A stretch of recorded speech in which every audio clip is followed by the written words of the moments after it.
In NetSuite, before initiating purchase to pay process, we need to enable some features. For example, if you want to share data between two mobiles via Bluetooth, first we need to turn on the Bluetooth, then only we can share the data through Bluetooth. Similarly, in NetSuite, if we want to initiate some task, then we must enable some features.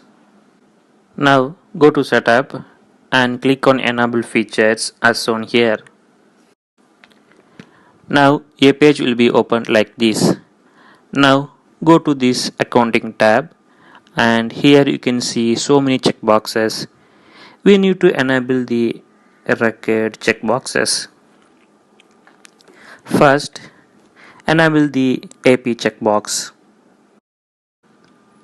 AP, that is account payable. As the name implies, this is an account deals with company's payables amount, that is its liabilities. It is common nowadays for a company to purchase items from vendor and pay later. Those payables are recorded in the form of account payables, even automatically by the NetSuite itself. If you don't understand the concept clearly, don't worry. I will explain with examples in the upcoming sessions. And then go to Transactions tab and enable some important features such as purchase orders, request for quote, requisitions, purchase contracts, and blanket purchase orders. But I will explain all these important features so that you can use these features in future once you master in NetSuite.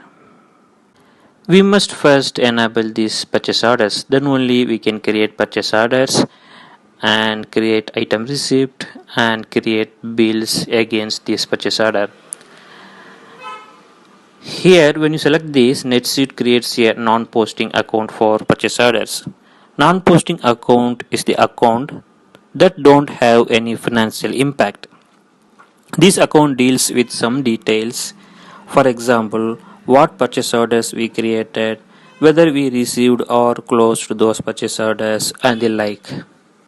Then request for quote, simply RFQ. Before creating a purchase order, we can request for quotes from many vendors, that is suppliers, to compare pricings and other factors such as payment terms and delivery terms. If you don't understand what is meant by payment terms and delivery terms, then don't worry. We will explain about this in detail in the upcoming session of this lecture. Okay. Quote refers to a document which outlines the product's prices, discounts, and other factors as I told before, that is payment term and delivery term. After deciding which quote is best for us, we can create purchase order from the selected vendor's quote.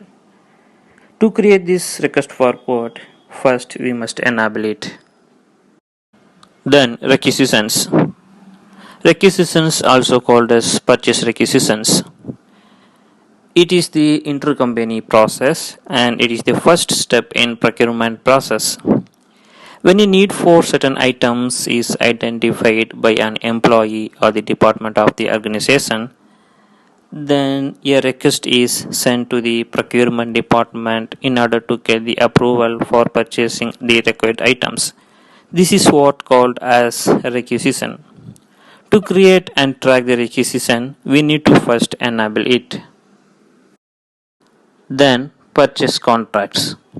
It refers to the agreement made with supplier, that is vendor, regarding the pricing based on quantity and amount of total purchase within some specific time, for instance say 1 year. For example, buyer can make agreement with seller, that is supplier or vendor, stating that if I buy 100 to 200 quantity of a specific item, then you must give me 2% discount, and if I buy 200 to 300 quantity of items, then give me 3% discount. And also buyer can make agreement stating that if I purchase items worth 10,000 AED, then you must give me 5% of discount. This kind of agreement we can make with vendor and save it in NetSuite database. So whenever a buyer create and send purchase order to the vendor, buyer can get discount based upon this agreement. This is what's called as purchase contracts. To use this, we have to enable it at first. Then blanket purchase order. Let me start with example. If we need an item for our organization every month repeatedly, then we need to create purchase order every month and we need to send it to the vendor. Instead of doing so, we can create one single purchase order and add items and its quantity under the predetermined price for a specific time, say 1 year.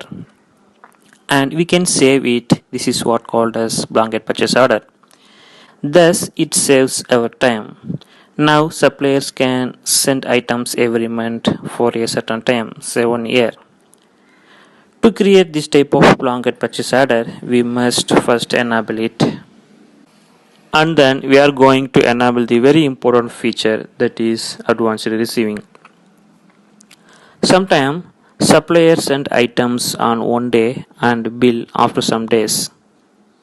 Even a supplier can send bill first and items later. So we can create item receipt and post bill separately only when we enable this advanced receiving feature. If you don't understand what is meant by item receipt and bill, don't worry. I will explain about it in detail with example in the upcoming item receipt section of this lecture. Let's move to the demo section. We have already explained about the various features that we need to enable. Now we are going to see how to do it practically. For that, go to Setup, Company, and then click on Enable Features. Then a page will be opened like this. Here, go to Accounting tab and enable this AP. Here it is enabled by default. If it is not enabled, we must enable it. Now go to the Transactions tab. Here we need to enable some of the important features that I already explained in the explanation section of this lecture. Okay, enable purchase orders, request for quote, requisitions, purchase contracts, and blanket purchase orders. And then scroll down this page and you can see various features under the shipping and receiving. Here we must enable the advanced receiving.